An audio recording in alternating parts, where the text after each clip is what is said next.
राम राम. क्रोध हा प्रत्येक व्यक्तीला, प्रत्येक मनुष्याला येत असतो. असा कोणतीही व्यक्ती नाही जिला क्रोध येत नाही. क्रोध हा स्वभाव आहे. षटविकारापैकी हा एक विकार आहे. क्रोध प्रत्येक मनुष्याला येत असतो. क्रोध केव्हा येतो? जेव्हा दुसरी व्यक्ती आपलं ऐकत नाही किंवा आपल्या मनाप्रमाणे वागत नाही, त्यावेळेस आपणाला क्रोध येतो. त्यावेळेस फक्त आपणच क्रोध करतो. दुसरं, भांडण होतं. ज्यावेळेस दोन व्यक्तीमध्ये भांडण होतं त्यावेळेस क्रोध येतो. त्यावेळेस दोन्हीही व्यक्ती क्रोध करतात. मग हा क्रोध कसा कमी करावा?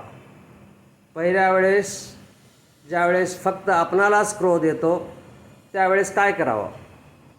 त्यावेळेस मनातल्या मनात 1, 2, 3 असे म्हणावे किंवा मोठमोठ्याने श्वासोश्वास घ्यावा.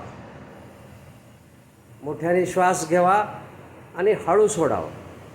असं केल्यानंतर क्रोध कमी होतो. तिसरी गोष्ट, मान खाली घालावी. मान खाली घातल्यानंतर मनुष्य क्रोध करू शकत नाही. पहा तुम्ही, मनुष्याला क्रोध आला आणि त्याने जर मान खाली घातली तर तो क्रोध करू शकत नाही. आणखीन एक गोष्ट आहे, ती जागा सोडून जावी, दुसरीकडे जावं, म्हणजे क्रोध कमी होतो. आता ज्यावेळेस दोघांमध्ये भांडण होत असतं त्यावेळेस काय करायला पाहिजे? त्यावेळेस प्रथम ती जागा सोडून जायला पाहिजे.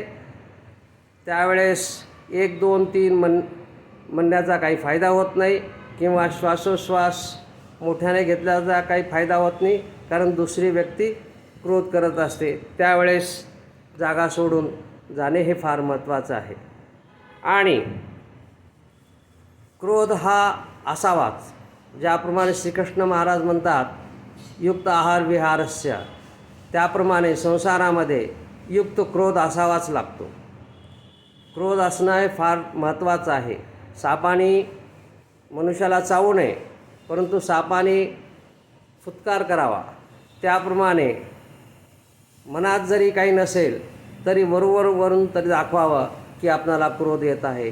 ओम तत्सत.